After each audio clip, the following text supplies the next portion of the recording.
네, 안녕하세요. 저는 방금 소개받은 스페이스 오디티의 대표 김홍기라고 합니다. 반갑습니다. 네, 저희 스페이스 오디티는요, K-팝 팬덤을 다루는 스타트업입니다. 지금 한 5년 됐고요. 사실은 저희는 컨텐츠, 히트곡 이런 걸 만들다가 이렇게 K-팝 팬덤에 이제 집중한 건 한 3년 됐고요. 지금 오늘 말씀드릴 K-팝 레이더, 이렇게 데이터로 K-팝 전체를 관측하고 조망하고 이야기하는 K-팝 레이더가 있고요. 이건 웹사이트고, 그리고 저희가 이제 그 블립이라고 모바일 앱인데, 이거는 팬들한테 개인한테 집중하는 이런 서비스를 하고 있습니다. 이게 저희 사무실인데요. 여기 이제 K-팝 레이더가 이렇게 달려 있어서 이렇게 계속 K-팝 아티스트들에 대한 데이터들을 이렇게 수집하고, 그리고 팬들이 어떤 거에 계속 불편해하는지 저희는 계속 관찰하고 연구하고 하다가 저희가 이제 그 블립이라는 이런 서비스를 이렇게 만들었고요. 이 서비스는 내가 좋아하는 아티스트들만 딱 정하고 멤버까지 정하면은 내가 아무것도 하지 않아도 내가 좋아하는 아티스트들의 오늘 올라온 소식들을 알아서 잘 큐레이션 해줘가지고 가만히 앉아 있어도 팬 활동을 할 수 있는 편리하게 만든 그런 서비스고, 나름 작년 구글 창구 프로그램 이런 데서 1등도 하고 막 그래서 열심히 하고 있고요. 그래서 지금은 팬들이랑 좀 더 재밌는 그런 브랜드로 되려고 좀 하고 있습니다. 사실 요 블립을 하면서 지금 관심이 있는 거는, 이거는 제가 정의한 건데요. 팬덤에 대해서는 저는 지금 3.0 시대인 것 같아요. 예전에는 일방적이고 수동적인 소비였다가 그 다음에는 생산자로서의 이제 팬덤이 되고 같이 내가 아티스트를 같이 키우고 하는 프로듀서의 개념이 이제 있었던 게 2.0이라고 보면은, 지금은 3.0 시대가 아닌가. 그래서 예전에는 내가 좋아하는 아티스트는 한 명이어야 됐는데 2명까지는 허용이 됐어요, 팬들끼리. 근데 3명은 허용이 안 됐는데 그걸 보통 잡덕이라고 계속 취급 안 했는데, 지금은 오히려 한 팬이 되게 다양한 아티스트를 소비하는 게 거의 한 2년 사이에 바뀌었고, 그리고 제가 요즘에 그 젊은 친구분들이랑 얘기를 많이 하면은 예전처럼 내가 아티스트의 맹목적인 추종을 하는 게 아니라 이 덕질을 하고 있는 나의 행복감에 이렇게 집중을 하는, 내가 이렇게 열정적으로 생활을 하고 있는 나를 뿌듯해하는 나의 포커싱이 돼 있어서, 그래서 저희 서비스도 요즘에는 여기에 맞춘 그런 고민들을 지금 해놓고 있고, 지금 내년 초에 다시 또 개편을 하려고 하고 있습니다. 오늘 말씀드릴 주제는 사실은 이게 아니고, 이제 오늘 말씀드릴 설명 주신 것처럼 K-팝 전체에 대한 데이터를 다루고, 그리고 이야기하는 K-팝 레이더에 대해서 말씀드리려고 하는데요. 이거는 저희는 웹사이트고 지금도 들어가 보실 수 있는데 kpop-radar.com이고요. 이거는 저희가 700개의 아티스트들, 근데 이게 우리가 흔히 생각하는 K-팝 아이돌뿐만이 아니고 인디 뮤지션들, 힙합 뮤지션들, 그리고 김동률, 이적처럼 그런 뮤지션들까지 한국에서의 어느 정도 이제 더 많은 아티스트들도 있지만은 보여줄 만한 아티스트들만 700개를 저희가 엄선을 해서 유튜브 뮤직비디오의 그 1시간 단위 뷰를 마치 멜론 차트처럼 이렇게 차트처럼 보여주고, 트위터 팔로워, 인스타그램, 스포티파이, 틱톡, 그리고 팬카페까지 해가지고 매일 데일리의 데이터들의 그 변화량을 아티스트별로 대시보드 그리고 차트 형식으로 이거를 보여주고 있는 서비스입니다. 그러다 보니까 다양한 데이터들이 모이고 이걸 어떻게 이거를 읽어줄까를 고민하고 있고요. 최근에는 미국 시리우스 XM에서 LA 라이징이라고 이제 아시아 20대들 젠지를 겨냥하는 그 음악 브랜드인데, 같이 콜라보를 해가지고 저희가 목요일마다 이런 차트 데이터 기반을 한 K-팝 전문 차트를 미국에서 방송을 지금 하고 있습니다. 근데 이제 오늘 더 이제 집중적으로 말씀드릴 거는 저희가 이제 3년 동안 해왔던 일인데요.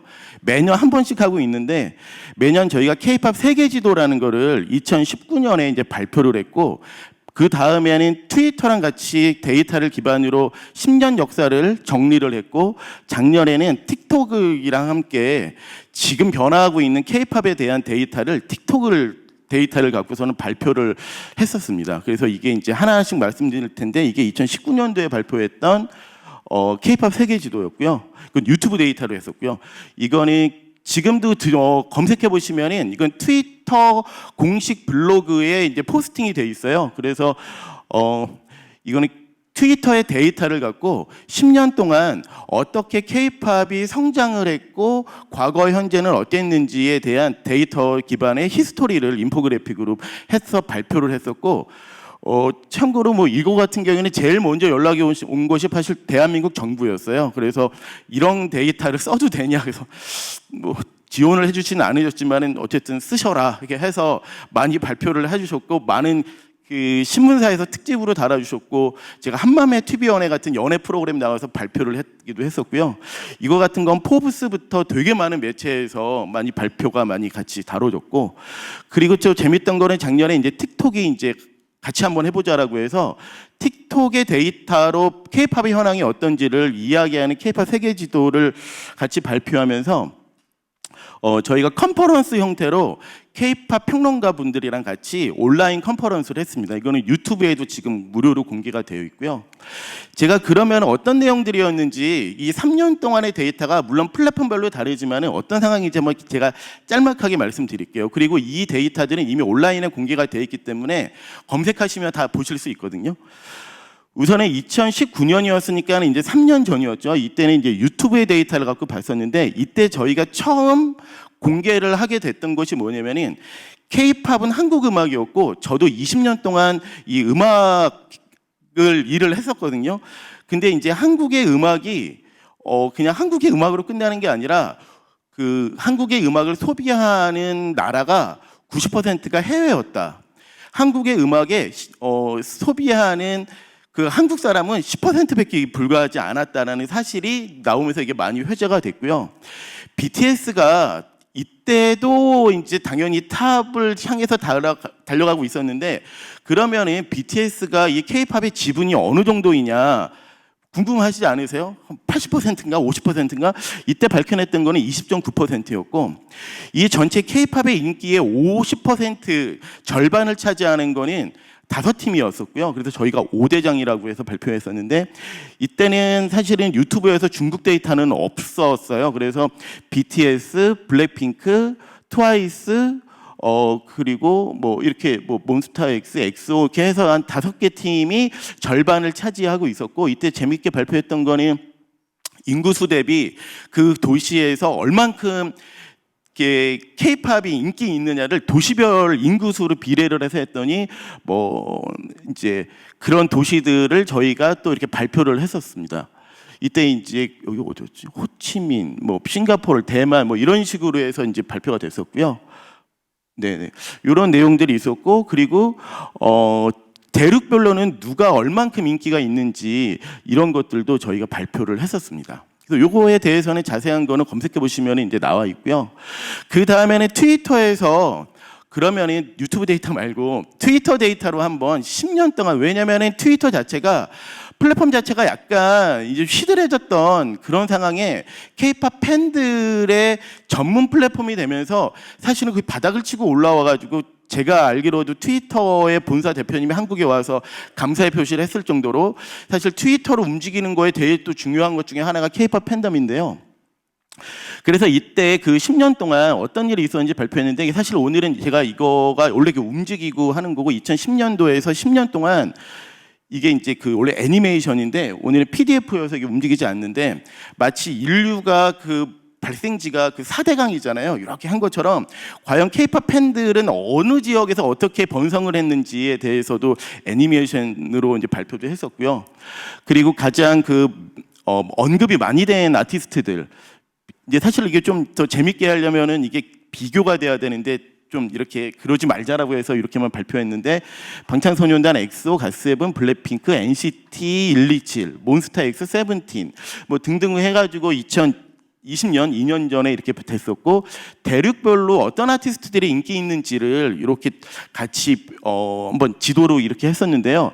보통 다 1등은 BTS였는데 여기 저 동남아 쪽에서는 갓세븐이 조금 더 보였고, 뭐 각 나라별로 다른 그런 아티스트의 선호도들이 다 달랐던 거를 트위터 데이터로 이제 볼 수 있었고, 또 누가 라이징 하느냐도 되게 중요하죠. 넥스트 빅싱이 누구냐 이런 것들도 그런 데이터를 갖고 했었습니다. 이때는 스트레이키즈, 또 에이티즈, 뭐 투마로우 투게더 뭐 등등이 이제 있었죠. 근데 사실 맞았고요.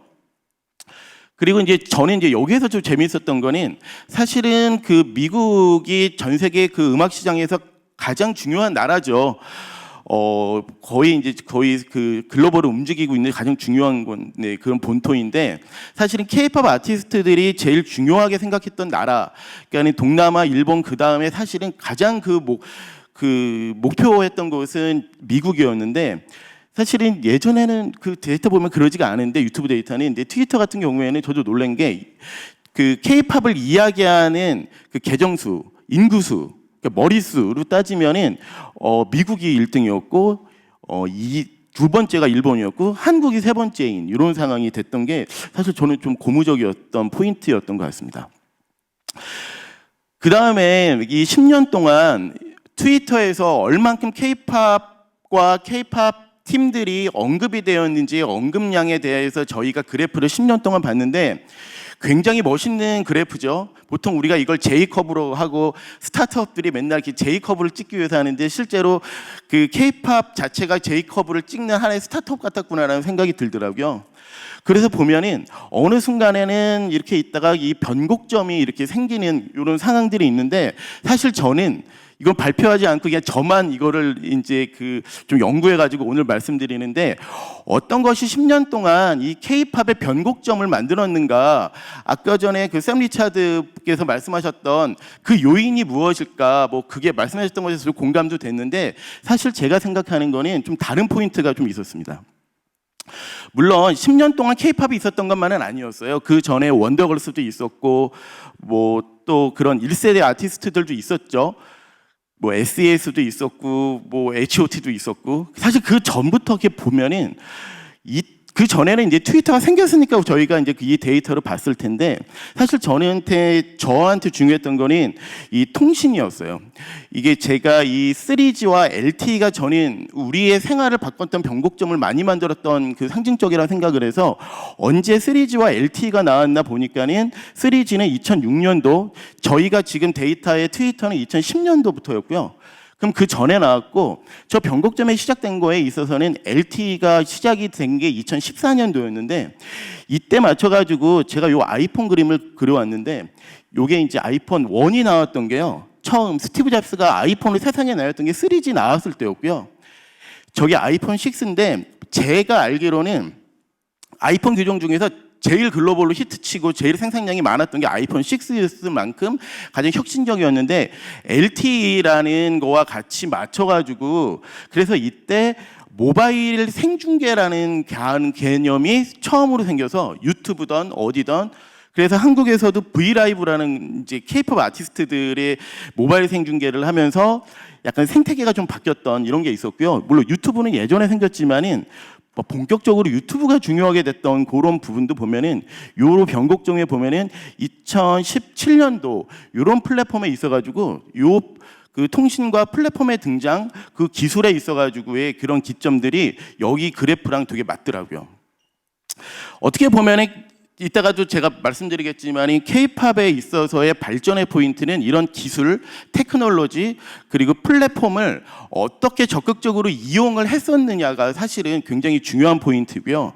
그거를 제가 증명해 보이기까지 해주면 저의 추측으로는 예전에 저는 박진영 님께서 그 무릎팍도사에 나와서 원더걸스가 왜 미국 진출을 실패했는지에 대해서 얘기했던 적이 있었어요.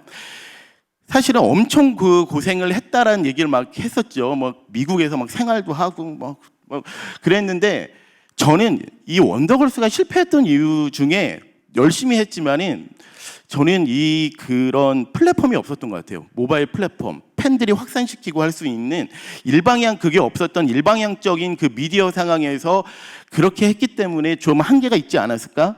오히려 저는 이 이후에는 어떤 일이 일어났냐면은 방탄소년단의 첫 번째 트윗이 올라갔던 날이 2012년 12월 18일.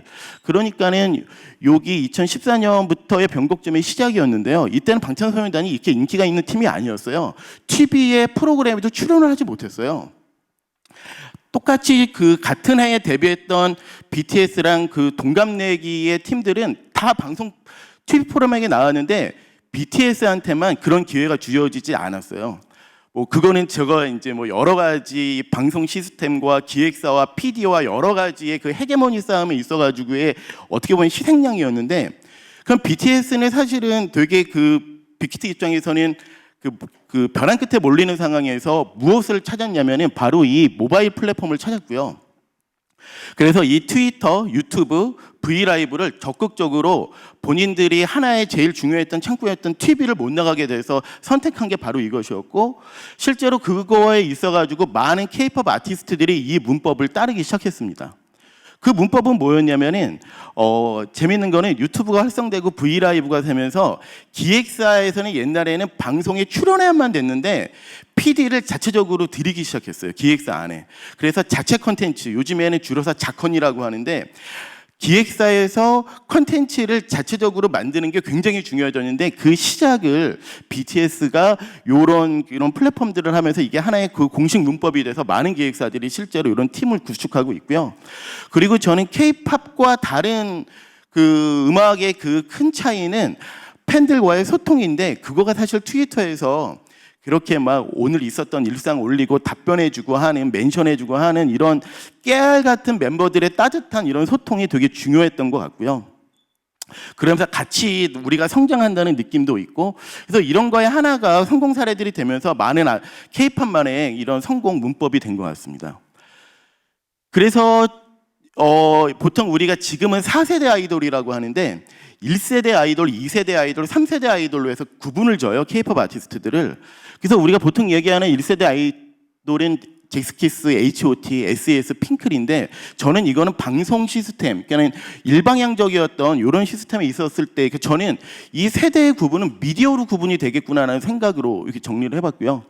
그리고 2세대 때는 이제 온라인이 이제 시작됐을 때 빅뱅, 샤이니, 2PM, 그랬을 때는 이제 우리 MP3, 이렇게 CD에서 이 MP3 스트리밍으로 넘어왔을 때 그 적응 방법을 2세대 아이돌들이 했고, 이 3세대 아이돌들이 이 변곡점에 이 끝을 쫙 이렇게 올리는 이 역할에 있어서는 엑소나 워너원, 트와이스, 몬스타엑스 등 방탄소년단을 비롯해서 이런 팀들은 이 모바일 환경과 플랫폼을 적극적으로 활용했던, 소통도 하고 이런 것들이 저는 이 세대가 구분이 되는 것 같습니다.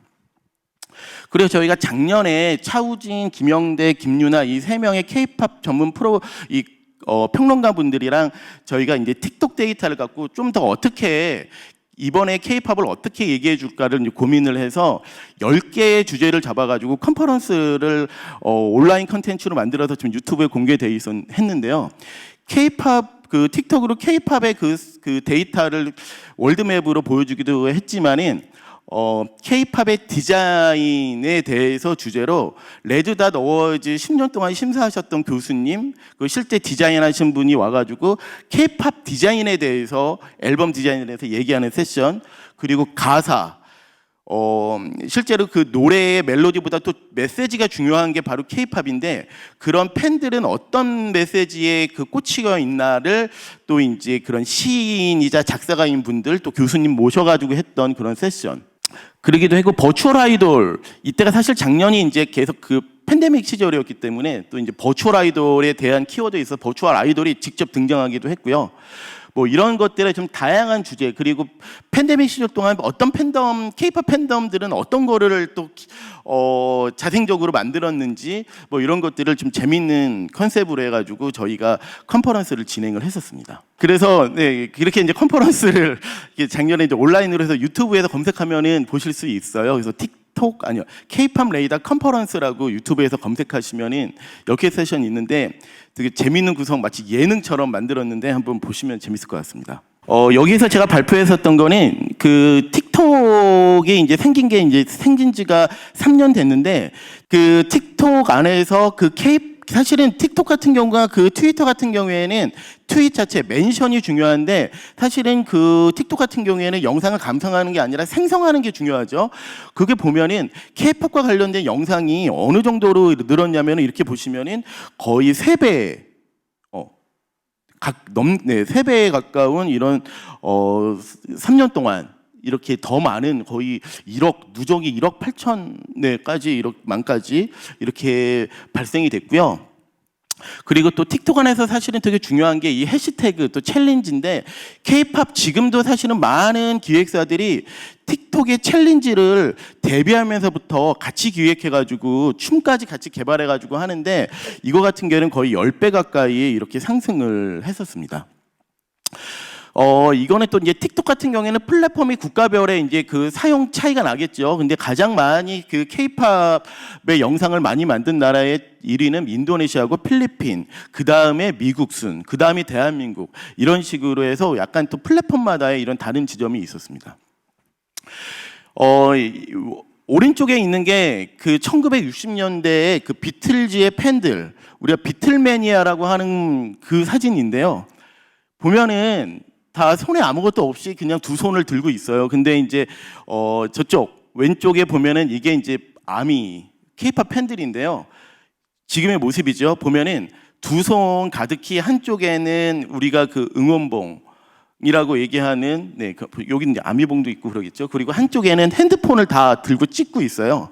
저는 이게 그 K-팝과 다른 음악의 차이기도 하고 저는 이게 시간의 차이기도 한데 결과적으로는 되게 중요한 거는 이 그 핸드폰으로서 내가 카메라를 갖고 있고 그리고 내가 그걸 전파할 수 있는 SNS 채널을 갖고 있다는 것 자체가 이 팬들 자체를 그냥 그 추종자였던 팬들이 굉장히 중요한 생산자를 역할을 하기도 하고 마케터 역할을 하기도 하고 또 이 기획사의 넥스트에 대한 고민들을 오히려 그 가이드까지 해주는 이런 팬들의 역할이 굉장히 그런 적극적인 생산자 역할로 바뀌는 거 있어서 지금 아까 전에 말씀드렸던 유튜브 데이터, 틱톡 그리고 트위터의 이런 데이터를 보면서 굉장히 이런 팬들의 성질까지 바뀌게 하는 요인이 됐구나라는 생각이 들었습니다.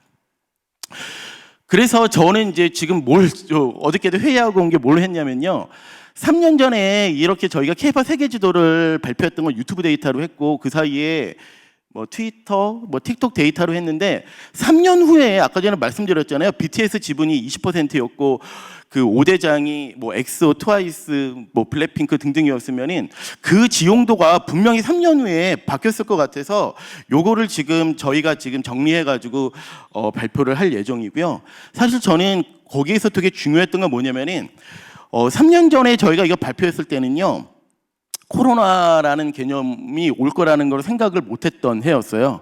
근데 트위터, 틱톡이랑 같이 했었던 2년 동안은 사실은 이때는 이제 팬데믹 시절이었고 저도 이제 음악업계에 있으면서 사실은 굉장히 많은 사람들이 굉장히 혼란스러워하고 굉장히 암담해했어요. 특히 이때만 하더라도 저희가 이렇게 K-팝 세계 지도라는 거를 발표할 정도로 그 K-팝이 이제부터 막 나가려고 하는데 갑자기 이 팬데믹이라는 게 떨어지면서 많은 기획사들이 그 월드 투어가 다 취소가 되고 그리고 매년 잡고 있었던 상장을 앞섰던 그런 회사들도 매출에 대해서 뭐 행사도 날아가고 투어도 날아가고 모든 대면 행사들이 날아가니까는 그거에 대한 고민이 있고 많은 그런 뭐 온라인 콘서트나 여러 가지 방법을 찾았던 이 상황을 어떻게 돌파했고 우리는 그 모습이 지금 어떤지 그래서 이거를 지금 준비를 하고 있습니다. 그래서 작년에는 저희가 스페이스 오디티니까 저희가 이제 우주인이 작년에 키워드가 틱톡이었다면은 올해 지금 준비하고 있는 거는 아까도 말씀드렸고 뒤에도 이 여성분들이 이끌어가는 K-팝 씬에 대해서 말씀드렸는데 저는 올해의 키워드는 걸그룹이에요. 굉장히 많은 4세대 걸그룹들이 보이그룹이 아니라 걸그룹들의 대전이 있어서 저희는 그래서 이제 그 건강한 여자를 저희 상징으로 해서 사실 오늘 보니까 놀랐는데 여기도 모멘텀이라는 키워드를 쓰시는데 그래서 굉장히 올해가 자체의 키워드는 모멘텀이 아닌가. 팬데믹 시절을 어려운 시절을 터널처럼 뚫고 나온 K-팝이 마치 지금 이런 모습처럼 어떻게 보면 자신만의 방법으로 살아남았는데 더 강력해진 이런 상황들을 맞이해서 저는 아메리칸 뮤직 어워드에서 K-팝 카테고리가 생긴다는 거 듣고서 되게 충격받았거든요, 며칠 전에. 그래서 이런 상황까지 오히려 이 팬데믹 시절을 이겨낸 이런 모습이지 않을까라면서 모멘텀이라는 주제로 잡았고요. 지금 2022년 올해 11월 달 다음 달 중순에 저희가 공개를 하려고 준비를 하고 있습니다. 그래서 이제 그 팬데믹을 지나서 2022년도에 K-팝 세계 지도는 어떻게 변했을까? 그거 한 세션, 그리고 그 4세대 걸그룹 중 지금 모든 커뮤니티에서 화제는 올해 신인상 누구한테 줄 거냐, 걸그룹 너무 많은데 뭐 뉴진스, 아이브 뭐 엄청 많잖아요. 그러면 저희가 데이터를 그걸 한번 비교해 보는 거, 그 다음에 이제 올해의 팬덤 키워드들을 같이 뽑아서 얘기하는 거, 또 재미있는 키워드들이 또 포토카드부터 생각하지 못했던 것들이 되게 많이 나와서 그런 것들, 그리고 마지막으로는 팬들이랑 같이 뽑은 명곡, 그리고 올해의 K-팝 디자인, 그리고 또 세계관이 중요하잖아요. 그래서 올해의 약간 소름 돋는 기획, 세계관 이런 것들을 얘기하는 거를 그 세 분의 평론가 분들 그리고 각계 전문가 분들이랑 모여가지고 이런 얘기를 하려고 합니다. 그래서 자세한 소식은 여기 저희 사이트고 저희 트위터고 저 이메일인데 여기를 계속 보시면은 곧 이 3년 후에 팬데믹을 어떻게 이겨내고 살아남았는지에 대한 K-팝의 현재 모습을 저희가 말씀드릴 수 있도록 하니까는 좀만 기다려 주시고 많은 관심 부탁드리겠습니다. 감사합니다.